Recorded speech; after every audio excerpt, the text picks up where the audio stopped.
4 महीने से बृजेंद्र सिंह और वीरेंद्र सिंह सद्भावना यात्रा निकाल रहे हैं और कम से कम 47 विधानसभाएँ वो लोग कवर कर चुके हैं 90 में से।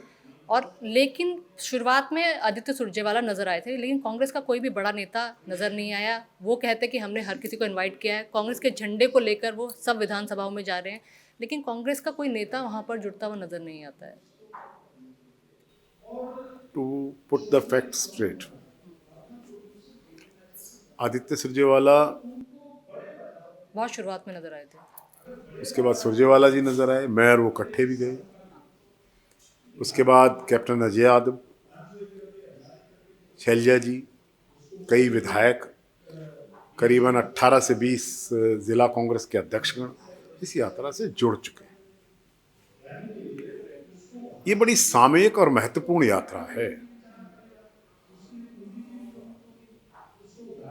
ये कहा गया है कि ये पार्टी की, ये आधिकारिक यात्रा नहीं, लेकिन ये नहीं कहा कि कांग्रेस की यात्रा नहीं, क्योंकि झंडा हाथ के निशान का है और फोटो राहुल गांधी जी की है, प्रियंका जी की, सोनिया जी की, खड़गे जी की है।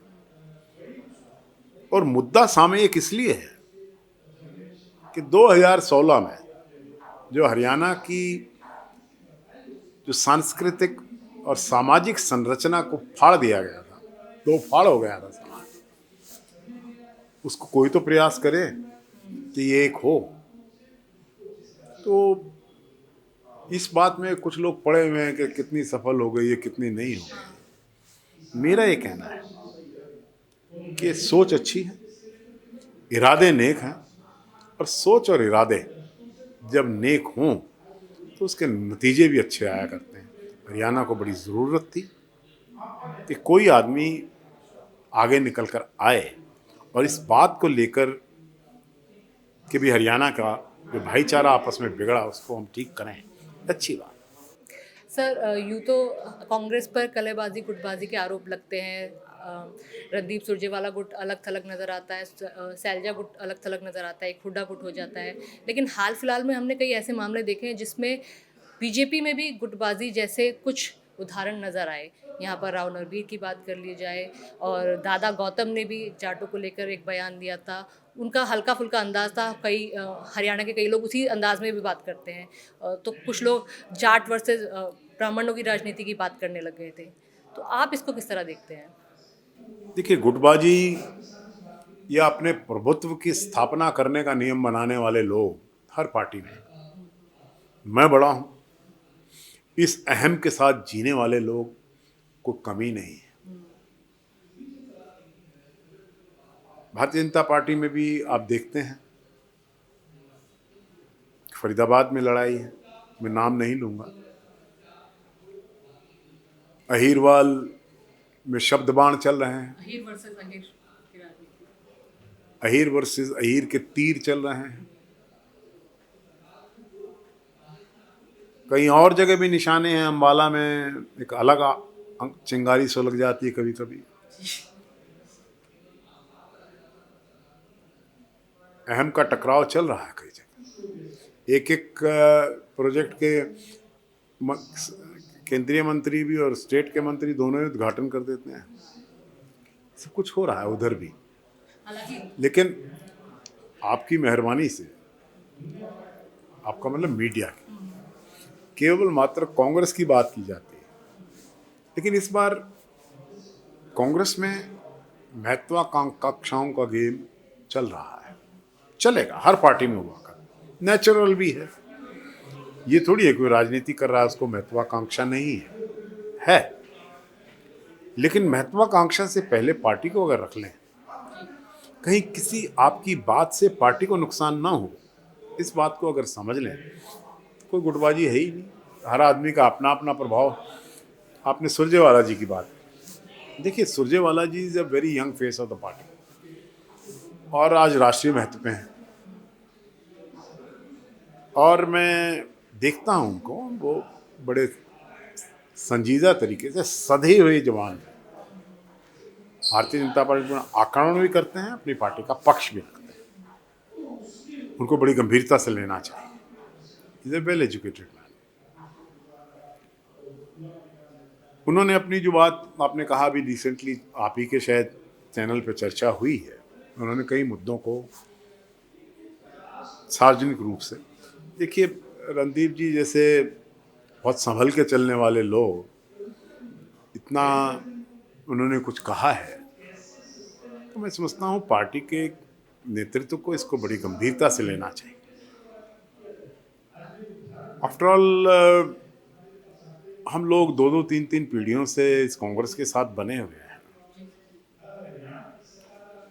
कांग्रेस को हम मजबूत हुए हैं नहीं हुए हैं, कांग्रेस को मजबूत करने में हमारा योगदान है, उसको कुछ लोग नकारना चाहते हैं।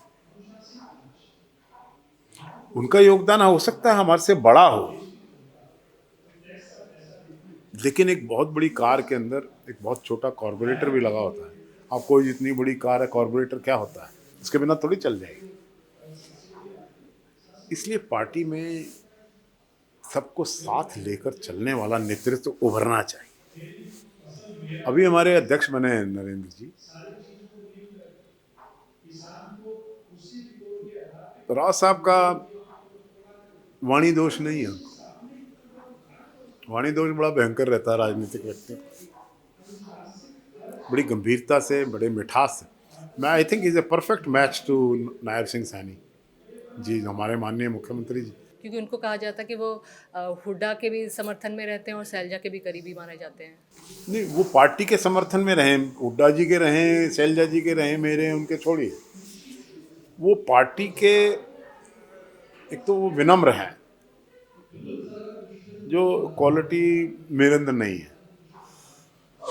विनम्र हैं, सबको साथ लेने की क्षमता अपने आप बढ़ जाती है जब आप विनम्र हो जाते हैं। Non controversial. तो अब मुझे लगा है कि कांग्रेस के सृजन के बाद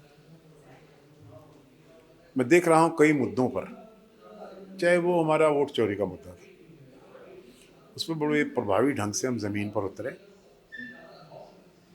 अभी भी राम जी जो ये है विकसित भारत योजना, जो बीजेपी ने जिस महात्मा मनरेगा का नाम बदल के बनाई है, इसके खिलाफ भी कांग्रेस ने बड़े मजबूत प्रदर्शन देश में और प्रदेश में किया। बीजेपी तो कह रही है कि कांग्रेस बीबी राम जी को लेकर भ्रम फैलाने का काम कर रही है। हम रोजगार, बीजेपी का आरोप है। बात यह है कि महात्मा गांधी जी के नाम को बदलने की आवश्यकता काहे पड़ गई? कौन सा ऐसा, अगर वो नाम इसके साथ इसी के साथ जोड़ देते तो आधा आधा तो कांग्रेस का जो ऑब्जेक्शन है या कोई एतराज है वही खत्म हो जाना था। वो कह रहे हैं कि हम तो राम के वंशज है, तो राम राम राम कहने में क्या हर्ज है? तो हम किसके वंशज हैं? हम राम राम तो कहते ही हैं। महात्मा गांधी और कांग्रेस की कौन सी ऐसी सभा हुआ करती थी जिसमें प्रभात फेरियां ना होती और रघुपति राघव राजा राम का हम वो ना करते हों? तो क्या क्या बीजेपी कहे कोई बीजेपी का आदमी, चुनौती है, कहे कोई बीजेपी का आदमी कि जी राम जी कह रहे हैं ये उस राम से संबंधित है क्या जो हमारे भगवान थे? बहुत बहुत लोग ऐसा कहते हैं। वो कहते हैं कि मकसद पूरा होना चाहिए, हम रोजगार दे रहे हैं, नाम में क्या फर्क पड़ता है, नाम से क्या नहीं पड़ता है तो ये क्यों कह रहे हैं कि राम का नाम है इसमें? अरे आप दोनों बात मत कहो। बीजेपी के लोग बाइनरी में उलझे हुए हैं, उससे कोई फायदा उनको, लेकिन उनका मुकाबला करने के लिए एक मजबूत संगठन कांग्रेस को निर्माण करना। कुछ लोगों ने कहा, उस पर ऑब्जेक्शन भी हुए, उसके रिएक्शंस भी आए कि भारतीय जनता पार्टी का जो ऑर्गेनाइजेशनल स्ट्रक्चर है वो हमारे से कुछ बेटर है, ऐसी इस बात पे शायद नाराज़गियाँ भी हुई। लेकिन मैं ये कहना चाहता हूँ कि हमें अपने आप को बहुत मजबूत करना पड़ेगा। एक पन्नों तक पहुँची हुई पार्टी और एक इतना बड़ा फाइनेंशियल मसल है उसके पास, इतनी बड़ी इन्वेस्ट करते हैं वो पार्टी के अंदर, और दूसरी तरफ हम जो 12 साल से संगठन ही नहीं था, संगठन की कमी से जूझ रहे थे और अभी तक पूर्ण निर्माण हुआ नहीं, हो जाएगा। लेकिन एक मजबूत संगठित कांग्रेस ही भारतीय जनता पार्टी का विकल्प बन सकती है, उनको चुनौती दे सकती है। देश में कोई भी राजनीतिक दल नहीं है ऐसा जो संपूर्ण भारत में अपनी प्रेजेंस रखता हो और भारतीय जनता पार्टी को चुनौती दे सके। ठीक है सर। और दादा गौतम की हम बात करें तो दादा गौतम ने हालांकि बाद में क्लैरिफाई भी किया था, ये उनका जाटों को लेकर बयान नहीं था, 2-3 बार माफ़ी भी मैं समझता हूँ कि किसी भी जाति के बारे में उनका भी बयान नहीं था और देना भी नहीं अभय चाहिए। चौटाला को कह रहे थे, उन्होंने बाद में साफ हाँ, किया था। देने भी नहीं चाहिए। सबके लिए जातियां समान हैं। राजनीतिक व्यक्ति जब विधानसभा में पहुंचता है, लोकसभा में पहुंचता है, सभी जातियों के समर्थन से पहुंचता है। तो ऐसी बात मेरा ख्याल उनकी मंशा नहीं थी कहने की, लेकिन एट्रीब्यूट करना चाहते हैं, अपने तरीके से राजनीति होती रहती है। बाकी सर, केंद्र का बजट आया है, उसमें कहा गया है कि किसानों के लिए एआई टूल्स से सशक्त बनाने की, एम्पावर बनाने की बात की जा रही है। अब थोड़े दिन में हरियाणा का बजट बन रहे हैं, सब कुछ हो रहा है, लेकिन अगर सबसे ज़्यादा नुकसान भारतीय जनता पार्टी की नीतियों से किसी वर्ग को हुआ है वो किसान को हुआ। सबसे बड़ा नुकसान किसान को हुआ। सबसे ज़्यादा चोट देश के नौजवान को पहुंची जो बेरोजगार हो गया है। रणदीप सुरजेवाला ने बीते दिन भी आरोप लगाए थे कि इतनी भर्तियों की बात करते हैं लेकिन कई कई साल अटका कर रखते हैं, लटका कर रखते हैं और लोगों को रोजगार नहीं मिल रहा। और मिलता भी है तो अगर हज़ारों भर्तियां निकालते हैं उसमें से कुछ 30, 10, 15 यही आंकड़ा मैंने कहा है कि दो वर्ग हैं, दोनों बड़े वर्ग हैं। देश का 62% से ज़्यादा की पॉपुलेशन जो है वो कृषि है और देश के अंदर 65% से ज़्यादा लोग युवा हैं। दो सबसे बड़े वर्गों को जो भारतीय जनता पार्टी की नीतियों से आघात, नुकसान और भविष्यात्मक सोच की कमी की वजह से पहुंचा है, वो ये दो वर्ग हैं। इनके बारे में क्या कहना चाहती है भारतीय जनता पार्टी, उसके बारे में हमें जानना चाहिए। उसके बारे में कोई जवाब नहीं होता है। आंकड़ों के खेल में बजट को उलझा दिया जाता है। खूब पढ़े हैं हमने, खूब सुने हैं बजट। असलियत क्या है? असलियत ये है कि कोई ऐसा कार्यक्रम नहीं आया है जिससे युवाओं को रोजगार मिले, जिससे खेती को, कृषक को उसकी फसल की कीमत, उचित दाम और उसको एक फार्म सिक्योरिटी मिल पाए, वो बात नहीं कर पा रही। इसीलिए टैरिफ को लेकर भी काफ़ी हाल फिलहाल में बवाल हो रहा है। तो कहा जा रहा है कि जो नई नीति आ रही है इससे अमेरिका के फार्मर्स को ही फ़ायदा होगा, जो सबसे ज़्यादा नुकसान हरियाणा और पंजाब के किसानों को झेलना पड़ेगा। ये मोदी जी की बिल्कुल भी अच्छी नीति नहीं है। देखिए, जो ट्रेड डील है अभी साइन नहीं हुई है, इसका पूरा मसौदा किसी को पता नहीं है। एक बार पूरा मसौदा आएगा तो इस पर पूरी चर्चा होगी। पूरा इसके, अगर ये भारत के हित में नहीं है तो इसका पूर्ण विरोध हम करेंगे। लेकिन विरोध का पटल रहता है लोकसभा और राज्य में विधानसभा। मैं देख रहा हूं कि विरोध करेंगे कहाँ। सदन में भी होना चाहिए और सदन के बाहर भी होना चाहिए। सदन में तो कुछ हो ही नहीं रहा। आरोप प्रत्यारोप, व्यक्तिगत आकांक्षाएं, तू बड़ा मैं छोटा और मैं तू छोटा, इस बात में उलझी हुई सभी वाद विवाद, इसके अलावा नॉन प्रोडक्टिव कितना इशू बेस्ड बहस हुआ करती थी। एक दिन में 32 बिल पास हो जाते हैं लोकसभा में। कभी 1952 की लोकसभा थी, एक एक बिल पर 3-3 दिन चर्चा रहती थी। चर्चाएं नहीं हो रही हैं, बायकॉट हो रहे हैं। कभी कोई कर रहा है, कभी कोई कर रहा है, कोई स्टॉल कर रहा है, कोई बोलने नहीं दे रहा है। ये जो इस प्रकार के सारा देश का लोकतंत्र का मजाक बनाया हुआ है, ये इस चीज की चिंता नहीं कि स्टैंडर्ड ऑफ डिबेट होना क्या चाहिए, किस प्रकार के मुद्दों पर बहस, स्ट्रक्चर्ड बहस क्यों ना हो, उस तरफ जाना चाहिए। सर, एसवाईएल इतना बड़ा मुद्दा रहा है, लेकिन अभी हाल फिलहाल में ही पंजाब के सीएम भगवंत मान और हरियाणा के सीएम सैनी दोनों एक साथ आकर प्रेस कॉन्फ्रेंस करते हैं। शायद इसकी किसी ने उम्मीद भी नहीं की होगी। इसको किस तरह देखते हैं? सुप्रीम कोर्ट की डायरेक्शन है both the chief minister should talk. लेकिन अब सैनी जी पंजाब जा रहे हैं ना, काफी लेके आएंगे पानी, क्योंकि पंजाब तो हमेशा ही पानी की कमी से खलता रहा है। वो तो ठीक है। अब सैनी जी जा रहे हैं ना, पंजाब में जा रहे हैं और हरियाणा का पानी ले आएंगे, खत्म हो जाएगा। सर, छोटा सा रैपिड फायर राउंड, एक एक नाम बोलूंगी, आपके जहन में जो भी फर्स्ट वो आएगा वर्ड आप वो बोल सकते हैं। भूपेंद्र सिंह हुड्डा। भूपेंद्र सिंह हुड्डा बहुत अच्छे इंसान हैं, is a very good friend and बहुत गंभीर व्यक्ति हैं। राहुल गांधी। राहुल जी के बिना एक कांग्रेस की कल्पना भी नहीं की जा सकती, अच्छा, प्राइम मिनिस्टर मोदी। क्योंकि वो देश के प्राइम मिनिस्टर के नाम जोड़ा आपने। मैं देश के प्रधानमंत्री का बहुत सम्मान करता हूँ। ठीक है। नायब सिंह सैनी।